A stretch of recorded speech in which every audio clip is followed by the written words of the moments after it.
So this will take you a few minutes. This is going to be like probably more than 5 minutes to get through this.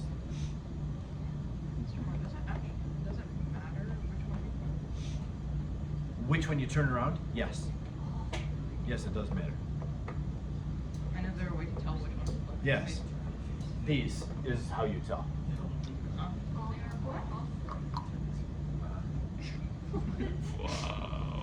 But they're both reductions. And one of them needs to be an oxidation.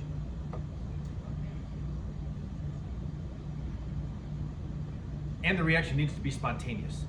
That's the giveaway part.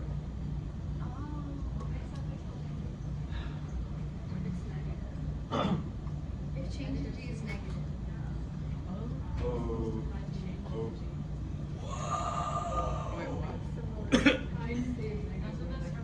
It's spontaneous.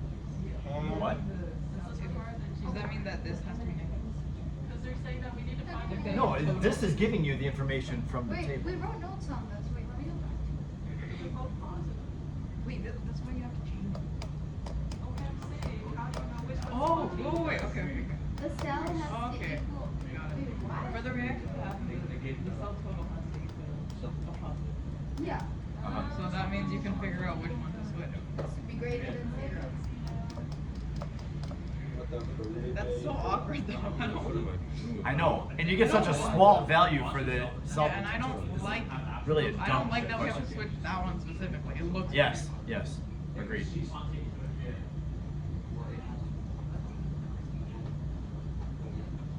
Bruh. This one's gonna be expensive. What are you talking about? Battery life? The exam. With inflation, everything's expensive. Have you seen the price of eggs at Costco? Oh my it's God, horrendous. they're so $21. expensive. To eggs. Wait, Also that's the cage-free It's bird so flu crap. expensive, I know. Eggs should be considered like a luxury. I know. I can't do this anymore.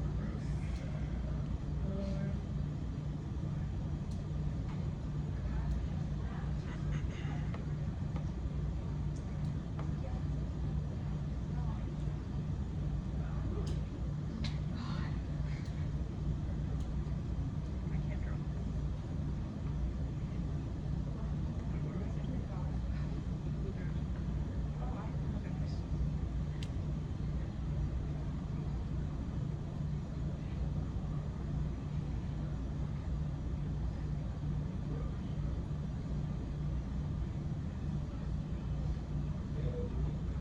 I don't know what I'm doing, bro. I'm going back. I just guessed. Hopefully this is correct. Oh, I'm stupid. Remember what it takes for a cell to be spontaneous?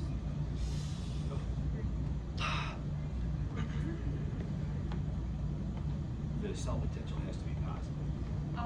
So when you turn one of those around, it's going to make it negative, but they have to add together to give it Oh, okay, positive. I guess correctly again, absolutely. Bro, I thought it was negative. But yeah, if it's cell potential is like two, right? So you want positive positive. Yes, sir. I thought it was negative. Wait, for the half making the IO4 is not. is so I think everything it's from the usually- reactions going in? Because everything from the reaction size goes in. And products. You put the reactants and the And products. products.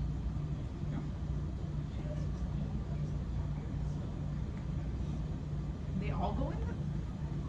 Uh-huh.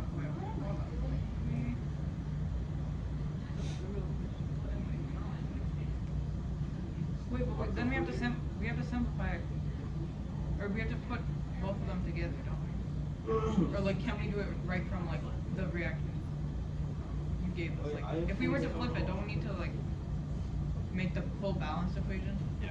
first? Which means you need to get the electrons equal to each other. Oh, right. Wait, Ugh. wait. Wait, is positive? Yeah, he's. Wait, we don't- That's right. We don't multiply any of the values. Yeah, you add, You add. add them, but you Ions. don't multiply these if you. Oh, so you can't use No. magnesium. No, right. You can't use magnesium. She was talking Manganese? about Manganese. values. So you can't use it, right? No, bro. Yes. Wait, what are we talking about? No, we're talking about like the electrode and the anode. So I'm at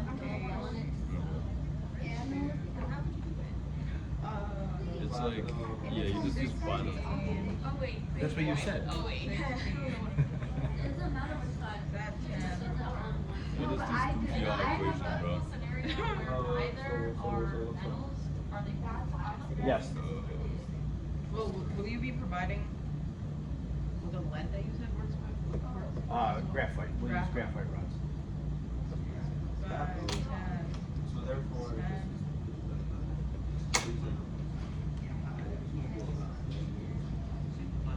I can't reach.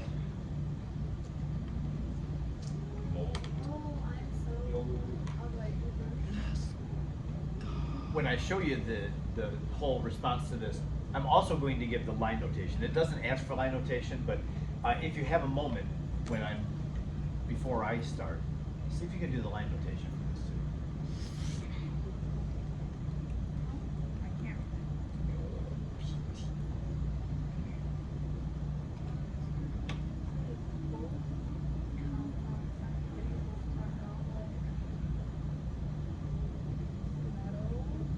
Right. So would both sides be like Put lead.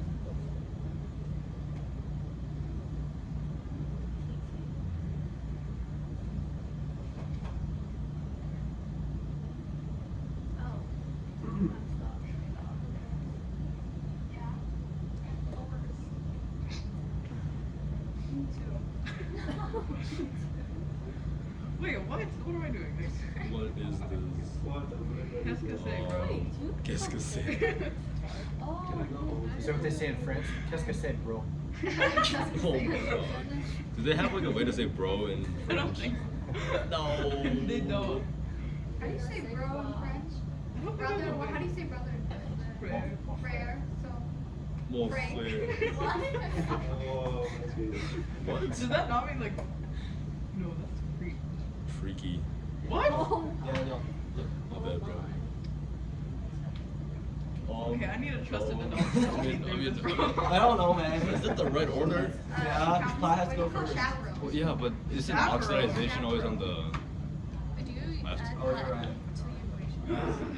Well, this is oxidizing. Because you're losing electrons. You know what? I don't care. I'm going to lose my money and my life. Both of them are losing. What money? Exactly. I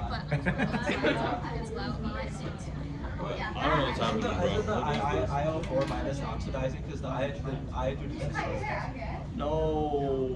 Which side has electrons? Okay. Yeah.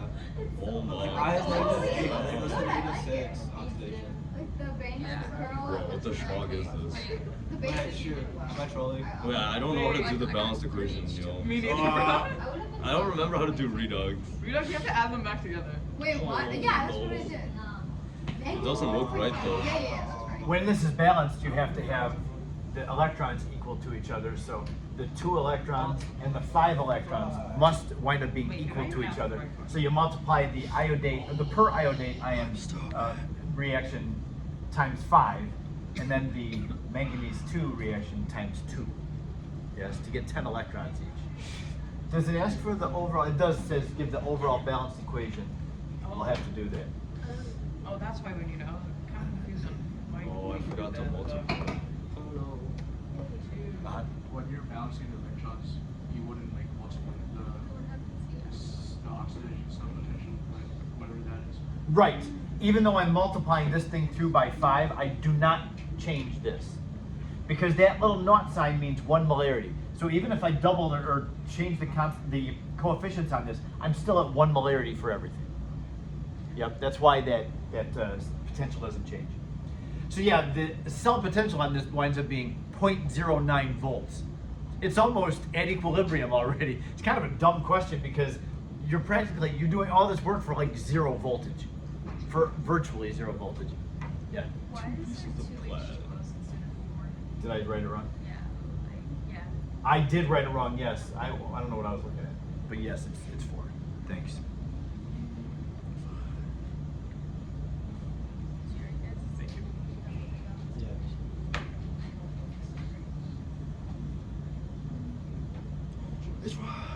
So if you will scroll to the next slide, it should have everything on it. The balance equation and the sketch. Oh, I forgot that. Oh, yeah. Bro, TS.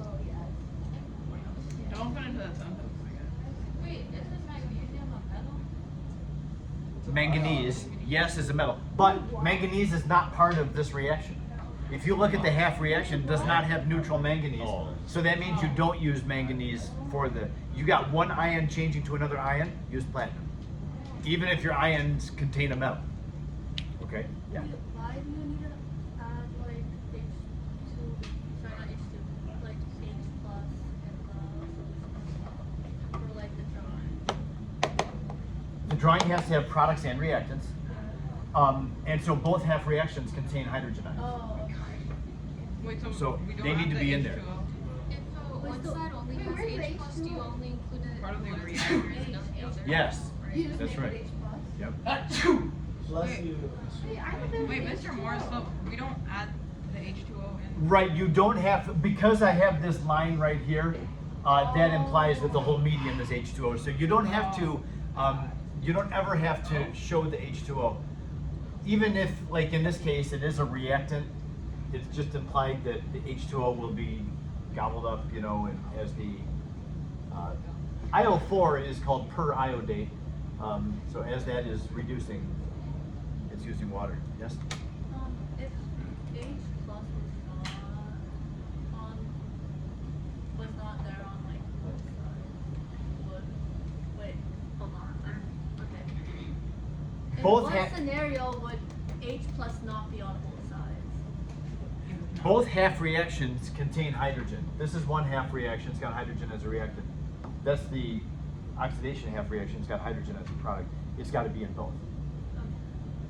So yeah, you're going to include everything that's reactants and products. You don't include water in your drawing, and you don't include the electrons. The electrons are going through, I guess you'll label the electrons going through the wire, but you don't have to acknowledge them in the beakers.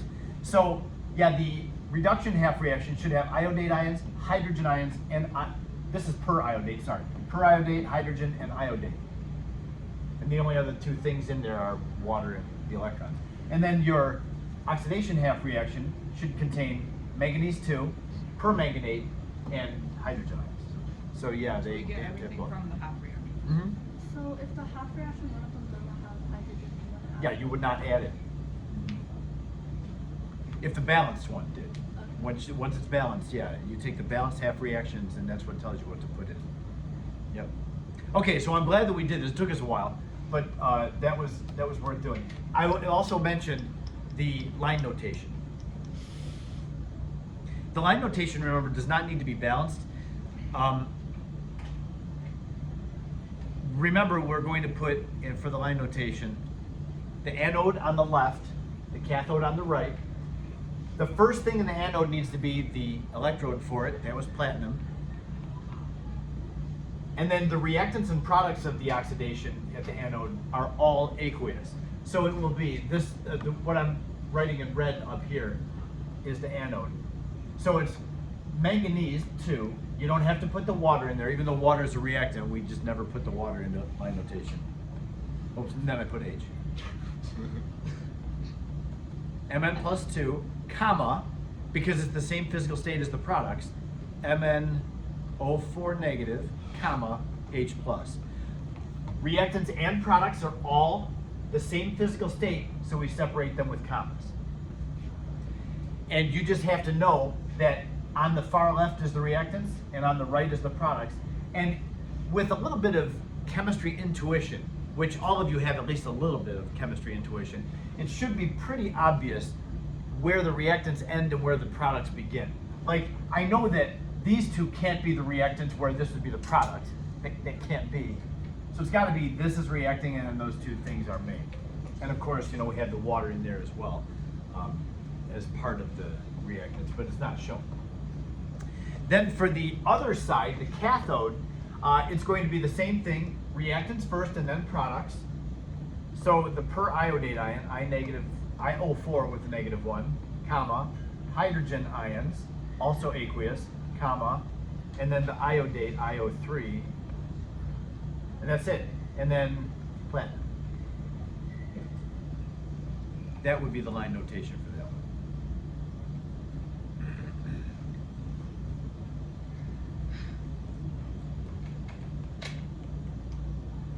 Anybody else have anything? Yes? Will you, like on problems, will we always get the half reactions? Yes. You'll have the reduction potential table. Okay. So yeah, that's why this is really nice. Having this thing, a lot of the work is already done for you. It tells you what the reactants and products are. The only thing that you have to do that's not in here is get the electrons to equal between the two half reactions. That's all, the whole half reaction is all there in balance. All right. A couple other comments about the battery lab. I was talking about this right at the end of the hour yesterday. So I had mentioned that you can't use group 1 metals now. There is a big, even though we're late in the year in our course, we have to understand that sodium, the metal, is different from sodium, the ion. We have to understand that distinction. Sodium metal is a solid, and it's a gray colored solid. If you put it into water, it's going to very anxiously get rid of its valence electron and react very quickly with water. It'll react so quickly and so exothermically that it catches on fire and it burns the hydrogen that's made in the reaction, and it will actually explode. Sodium, the metal, is extremely reactive. Once sodium, the metal, reacts and gets rid of its electron, though, its outer electron, then it becomes the sodium ion. Sodium ion is harmless. Sodium ion is easily found in a lot of things. The food that we eat has sodium ion. The food does not. Nothing that you eat would have sodium metal in it. You would not want to eat anything with sodium metal because your mouth happens to have water in it. So understand that what you cannot bring is metals of the group 1 compound, or the group 1 element. You cannot bring the pure, don't bring pure sodium, pure potassium. I've had groups that brought in lithium ion batteries. They actually contained the metal lithium, and they thought, oh, I'll just dissect, unroll the lithium ion battery. No. That's bringing a group 1 metal that is not allowed. I did have, back before I was wiser than I am now, not as wise as I am now. I'm hoping that I'm wiser now than I was before. I think it was my first year teaching this class. I had a group that brought a lithium battery, and I told them they could use it. And so they unrolled the lithium battery, and there was this very thin layer of lithium in it. And they took it out, and they were using a grapefruit. They cut a grapefruit in half, and they had this grapefruit, and they stuck the lithium into it, and it was sparking and crackling, you know. And I'm like, whoa, wow, look at that go. You know, being a not as wise teacher back then. So, you know, I read the voltage, and it was super high. They won for the class because they were using lithium. And it was really, really dangerous for us to do that. And so at the end of the hour, they said, Mr. Moore, we still have some lithium left over. Can we put in some water? And I said, well, yes, but so that nobody gets hurt, let's put it into the fume hood, and we'll just close the front of the fume hood. Was that the time the micro? Or is No, that was different. So I took an 800 milliliter beaker and filled it almost all the way up with water and put it into the fume hood. And they took their lithium and this is the only time I've ever seen lithium in water. And so the lithium is less dense than water, so it sat on the top, and immediately it caught fire because it's so anxiously getting rid of its outer electron. The chunk of lithium moved over to the side of the beaker, and it was burning real fast. You know, it's really just this flame is pretty intense, and it was a real bright light. And I'll never forget this. You can see the side of the beaker. It started to kind of warp out. It like was melting the glass, and it actually melted a hole in the glass, and the water was seeping out of the glass beaker. It was wild, so cool. But I thought, man, I'm so glad that, and nothing ever wound up exploding. Like sodium, it will pop. I show my Chem 1 classes sodium and water. We go outside and we put it in a 5-gallon bucket and we just blow it up. But yeah, the lithium, it just caught fire and it stayed right there. But man, it melted the glass in the beaker. It was pretty cool. get a video or anything? No, it was even before. I think it was in 2008, and I don't even know if I had a cell phone back in 2008. Yeah. Yeah. Before So those. I didn't have a video of it. Didn't even think to Wait, record that. phones, it's, oh. Yeah, we did. I guess No, I would have had a smartphones, cell phone in smartphones. 2008, but it would probably back then was a flip phone. Wait, who use those? Like the papers? Like those things? Like Do we every- use them? Yeah, like. for- Yeah, I use them not all the Oh. time, but yeah, I'm really glad to have it when I need it. So Before the end of the year, we should all go outside and like put, what is it, sodium? sodium? Yeah. for Did you real. see that in Chem 1? Nope. No. No. BQ did Your not. Chem 1 we did not teachers do it. did that, didn't they? Barbecue sauce Not did even not do for it. like when I did. Barbecue did not, yeah. Ahan, do you remember doing sodium outside? Patricia, do you? In the 5-gallon bucket? No, Wait, for us, you like, there was some weird drill and then we missed it. We were just like, okay. Really? I think, yeah. Darn. Yeah, Mr. Moore, what is this? Who else did I have? I had your second semester last year, and you. That's it. Yeah. Hmm. We'll have to go put some sodium into water. If you haven't seen that, it's great. It's cool. It's too cold. You can't get expelled now, right? So anyway, yeah, later in the year after the AP exam. Yeah. If you say we can bring like ions of like sodium, can we bring like ions of halogens or just? Yes, but the ions are not dangerous, and they really don't help you. Like once fluorine has gained its electron, become the fluoride ion, it's pretty well useless. I mean, the very reactive thing is the fluorine before it has the extra electron on it. Once it's made the fluoride ion's not going to react. If you want to try to take the electron off of it, it's very non-spontaneous to do that. So that the ions of these things don't help. Oh, they don't. No. So don't even try to What's the use point? these. Yeah, don't. Somebody asked me last hour, can I bring a banana? Go ahead and bring a banana. It's got potassium in it. That's a potassium ion. Potassium ion is not reactive. Potassium metal would be very reactive. Yes. Why did the grapefruit work with the lithium? Yeah, I don't know. That was weird. I think about that too. It was sparking. Like there were sparks visible, and I thought, I look back at that and I think to myself, I am really lucky that that lithium didn't just catch on fire and blow up in those kids' faces. Oh, yeah. See? I don't know how it You didn't. think grapefruit is because it's acidic? Yeah, because it's a citrus fruit. And I don't know if that makes a difference. It's not a strong acid, so there's just a few hydrogen ions in there. Grapefruits have potassium, right? I think so. Have potassium. Not the potassium metal though, so Yeah, it, I know, but like, does that? no, it doesn't help. Okay, so concentrated acids are not allowed. You can't bring a concentrated acid. If you want to bring an acid, it must be 6 molar or less in concentration. Any acid is fine as long as it's 6 molar. You may be able to buy it. I know that you can find concentrated acids. You can go to a hardware store and you can buy concentrated sulfuric or hydrochloric acid. Wait, do we have to dilute it? They must be 6 molar or below though. And no, the whole point is I don't want you handling concentrated acids. So don't just bring in a peanut butter jar with acid in it and say, hey, I diluted this at home. That was very unwise of you to do, and I'm not going to let you use that. So don't even think about it. Only buy things that have a label that says 6 molar or below. Hydrogen peroxide, you can find hydrogen peroxide in a 30% concentration. You are not allowed to bring that in.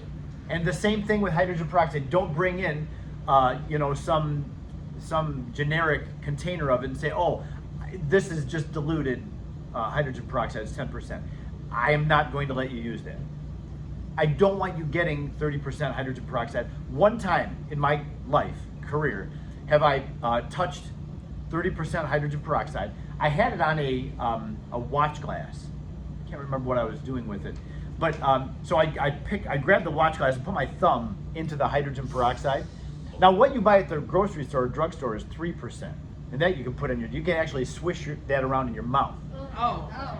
But 30%, I put my thumb into 30%, and immediately I felt this burn, like something was, like there were needles going in my thumb. I'm like, ah! And I looked at my thumb, and it was like it was painted white. It totally turned white. It like bleached the skin on my thumb. And whoa, that doesn't look right. So, and it really burned and hurt. So I ran over to the sink and I was washing it out, and rinsing it with water didn't help it at all. And it burned for, I don't know, a few minutes, but it was very painful. And I thought, man, if somebody got that in their eyes or whatever, that would just be awful, awful, or in your mouth. So yeah, we are not handling Why do they 30% sell peroxide. 30%?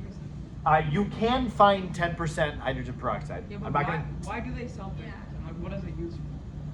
Normally, when we buy chemicals, we buy them in their most concentrated form, and then we dilute them down. So you don't have to ship as much to us. We can take a small bottle of 30% and dilute it and use it for a long time.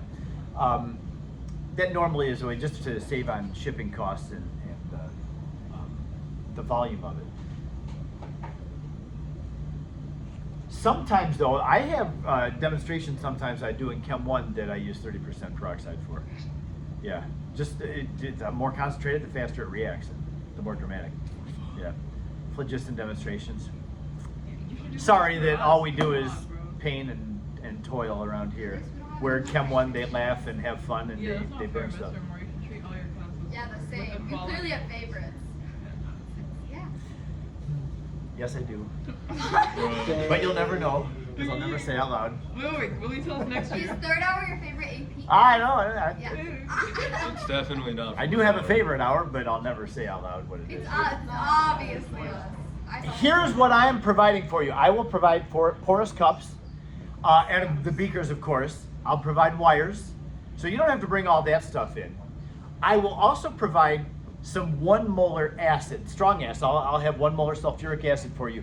That is in case you need to, let's say that a group brought in potassium permanganate. Maybe your dad has a jar of potassium permanganate for who knows what. And you can bring that in. That will not reduce unless it's acidified. So you don't have to worry about going to a store and buying acid. I will provide acid to acidify things. If you chose to use hydrogen peroxide, that needs to be acidified. I will have acid for you for that. So I'm providing acid. I'm not providing salt bridge things though, so like you have to figure out your salt bridge. Why do you work use the salt? Oh yeah, if you use a porous cup, you don't have to worry about that. That's true. Yep. So there's one other thing that I'm forgetting about. I guess so it's something else I'll tell you. It would be a very wise thing for you to assemble your equipment and bring it before Tuesday next week. Tuesday is our battery lab, and by the end of the hour on Tuesday, by the warning bell for the next hour, I have to read your voltage. I'm going to read it 1 time, so you get the hour, however long you want, to practice with it and to set up this thing so that you can get the highest voltage that you can get. And when you think you have achieved your highest voltage, then call me over. I'm going to read your voltage 1 time. Yes? A potentiometer? Yeah, we call it a voltmeter. Yeah, I have a voltmeter that we'll use. And I'll have a voltmeter starting tomorrow in class. So if you want to practice in advance, you're welcome to. Yes. In the case where our voltage like fluctuates, will you allow us to like record it and then show you like to prove that we did actually get like a higher voltage? No, I need to see it myself. What? Like, 'cause And by it the needs time you to, get over- it can't just flash. Like if the highest voltage in the class is 1.57 and yours flashes 1.8, but it doesn't stay there at all. Like, you know, it's jumping around and you get 1.8 and then it goes down to 1.2 and jumps around 1.2. I'm going to give it like the most stabilized voltage. So it has to be like a stable. Yes, Otherwise, okay. yes. It's got to stabilize on something.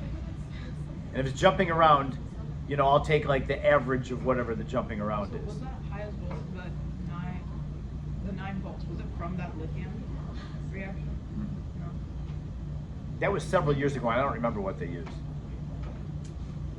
So I know what the last couple of years winning voltages have been, but I'm not telling. What? Oh, Bro. what's Yeah, the that's like- reasonable, like, accept recorded voltage? Because I need to see the setup and make sure that you're on the up and up. So, well, That you're not scamming me.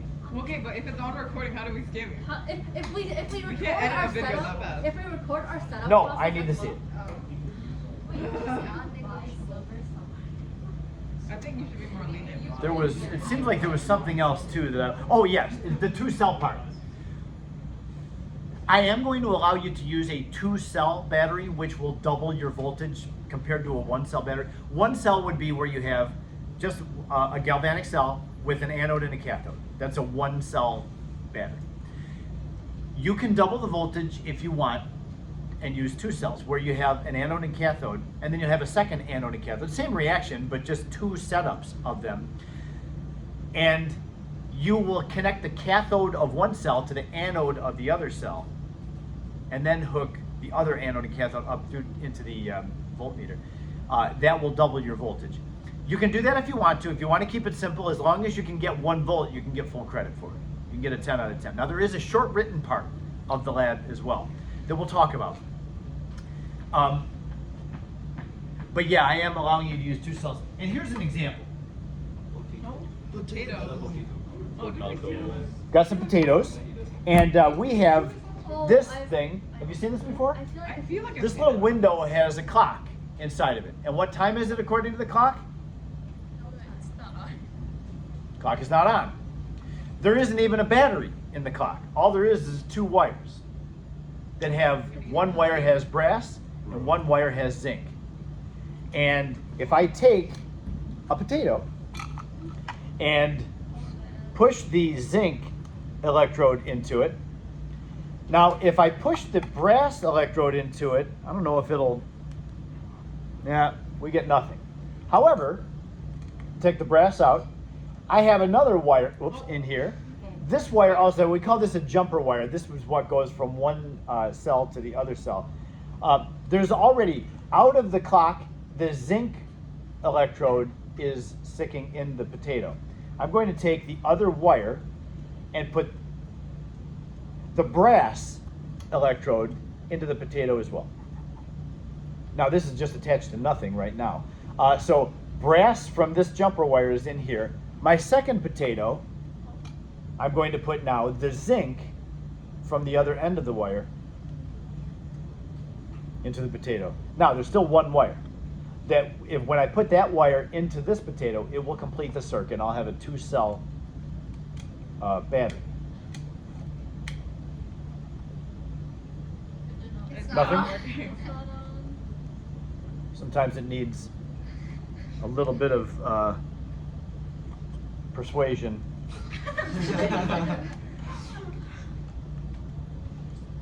Just moving the wires a little bit last hour, it didn't fire up right away last hour. I don't know if. There it is. Oh, I saw it. Now it's going. Ah. How old are the potatoes? The potatoes are fresh, Oh, okay. but the. Oh, there you go. uh, Oh, no. Dog, though. But I think you adjusted like the Oh, What no. did I yeah. touch? Maybe it's one of these wires that's. The other one, dude. the other On the copper same potato. That one? On the same potato. potato. Yeah, that one. Yeah. Yeah. Okay. Yeah, there we go. Oh, no, it's All gone right. again. Oh, oh, Oh, it's gone again. Maybe it's because. Yeah. There it is. Yeah. So yeah, I wonder if this is becoming disconnected. So yeah, this thing is powered by the. Oh yeah. So I'll just have to hold that. Yeah. The time was wrong. This is the flow of electrons from zinc, which loses electrons pretty easily, into brass. Now the potatoes are there. The potato is not providing any energy for it. The potato is really just an environment. It's an aqueous environment for the electrons to flow. It's kind of like a salt bridge. It's my electrolyte solution in which the electrons can flow. But yeah, it really is just because we have zinc sending electrons over to the brass, and again, one battery wasn't quite enough. We needed 2 of those cells to be put together, and that has enough voltage in it to run the battery, to run the clock. So now that it's on, it should stay on for the entire hour, and no external battery, only powered by that flow of electrons between the 2 metals. How long will those potatoes last? They'll go a couple days probably, but then they start to get rotten and they lose their, like they'll dry out, I think. I believe it's not actually the brass that's taking the electrons. The zinc is getting rid of electrons. Over time, those zinc electrodes will corrode down to nothing because they're losing electrons, and zinc is dissolving into the potato. I believe in the potato, it's actually not the brass that's reacting, but the water in the potato that is. If we looked like with a magnifying glass at the brass, I bet we would see little bubbles coming up out of it. Because I think as the zinc oxidizes, the hydrogen in the water is reducing. So we have a redox reaction like that. And it should be giving off hydrogen gas, but I don't think, especially with my bad eyes that we would see. Can you see bubbles coming off? He's also kind of blind. I'm also- Oh yeah, I'm not asking you. My contacts. I don't know if there's visible bubbles in there or not. How many volts? Like, I think it's less than 1 volt when you just have one potato. That's why we put 2 potatoes together, because that doubles the voltage. Batteries typically have 1.5 volts. So I think you have to get over the 1.5 volts to get it to work. That's pretty cool. Okay, The 9 was the highest. 9 was the highest. now it's just about, we've got 10 minutes or so left. Now, by the way, 9 volts was with a 3-cell battery. So if you can get 5 volts or more, then you've done very well for this. Okay. Wait, Mr. 10 Ross, cell when you battery. said that you have strong acids to acidify things, what do you mean by that? Like, what things can be acidified? Never mind. Oh, so you can have like multiple anodes and cathodes. Like if you wanted to use permanganate, that will not reduce unless you have hydrogen ions in there. So I'm providing you hydrogen ions from a strong acid. So you just have to bring in your permanganate, and you can use the acid that I have. And then the rest of them can just use water. The rest of what? Like, if we bring in other things, can they just use water? Well, it depends on what the half reaction is. If the half reaction requires hydrogen, you can just get it from me. You don't have to buy your own acid. That's what I'm saying. You can use multiple like anodes and cathodes. It's like a cell. You can only have one thing oxidizing and one thing reducing. What do you mean by multiple? Well, multi-cell. Yes, so you can use a 2-cell setup. So yeah, you'll have an anode and cathode in one cell, and then they'll be connected to an anode and cathode. Same reaction, but in another setup. That doubles the voltage. Yeah, well, that's what I'm saying here. I push the zinc into this, and then the brass, and the brass is connected to the zinc over here, and then the brass. I'll show you that. I'll show you how to connect the 2 cells. Okay, let me have your attention, please, you guys, because we're going to run out of time here. We've talked about the battery lab so long. There's one other thing that I need to show you today so that we can keep moving. And then, oh, and why I would not want you to wait another day on this. What is this? Ah, I hate you knew as soon as I said the word spontaneous, we were going to be dealing with delta G. You knew it, and here we are. So, yes, I'm sorry to all. This is a very busy slide, but here's the deal. We do need to come up with, if I say that delta G has to be negative for a process to be spontaneous, and I say that the cell potential has to be positive for a reaction to be spontaneous, that means there must be a relationship between delta G and the cell potential. And sure enough, there is. And this is what this slide is doing. It's a little derivation to give us the difference. Not the difference, the relationship between the two. Now, I have actually a typo on here, and this is a PDF file, so I can't just go back and change it now. This thing right here, I'll have to fix in a moment, but let's take a look up here. Cell potential, voltage is measured in volts, which is joules per coulomb. Joules are a measure of work, and coulombs are a measure of electrical charge. So it's how much work is being done per charge as it moves.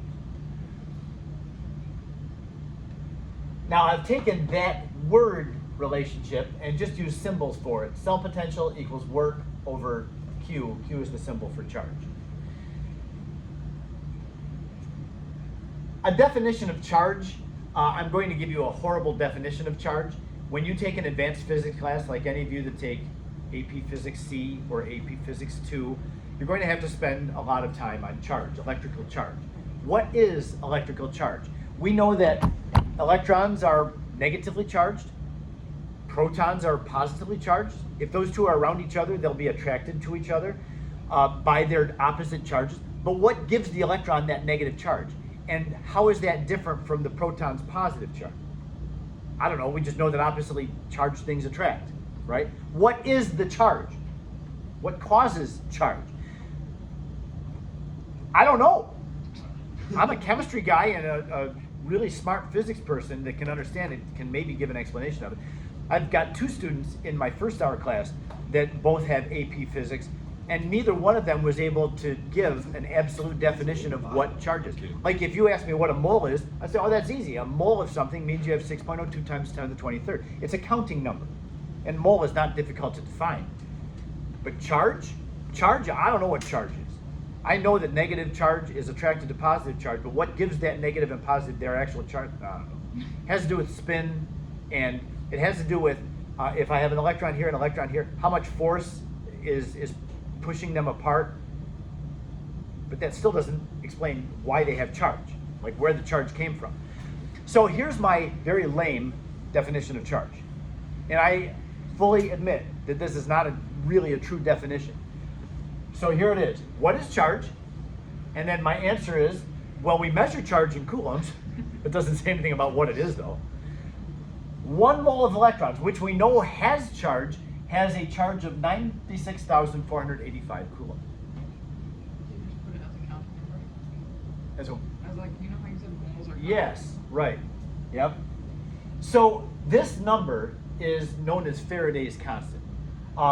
So the actual correct Faraday's constant, when you see a capital F in a formula, that means 96,485 coulombs per mole.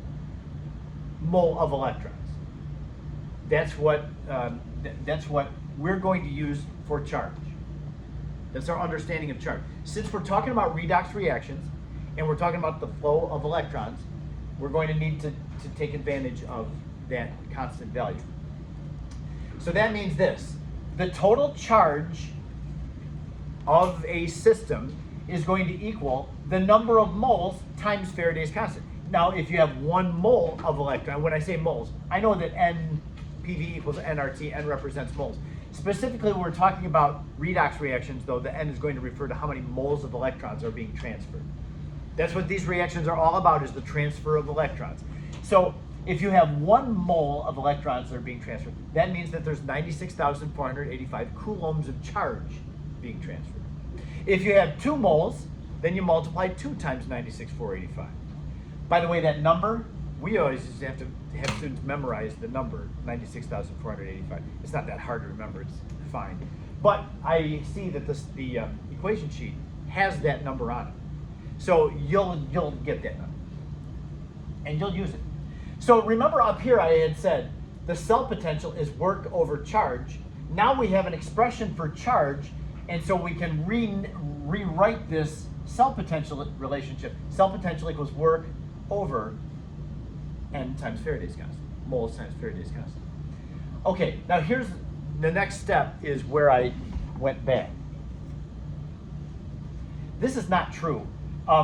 Delta G should equal negative work, not negative. Why would I put a negative sign there and there? That was wrong. I just caught that last hour and I apologize. Cross off, if you will, that negative sign.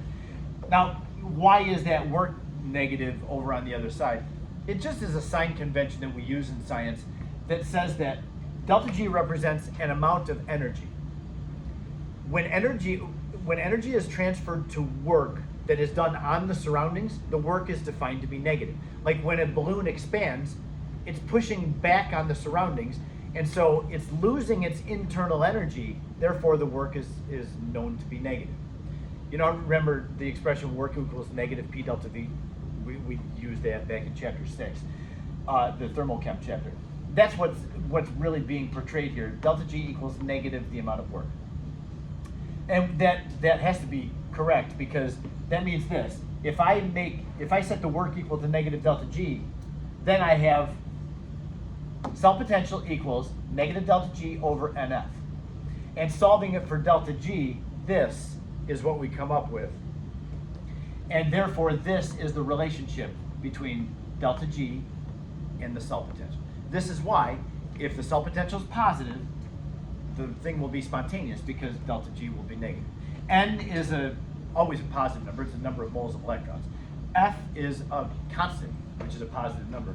So therefore, if the cell potential is positive, then this whole thing will be negative, and therefore delta G will be negative. We're out of time. I was going to ask you to try one problem that involved that formula. And this is kind of a stinker. So lucky for you, you kind of questioned your way through getting out of work. So congratulations. Yay. So we'll go really fast tomorrow. I'll just cram lots of information in tomorrow. Q value?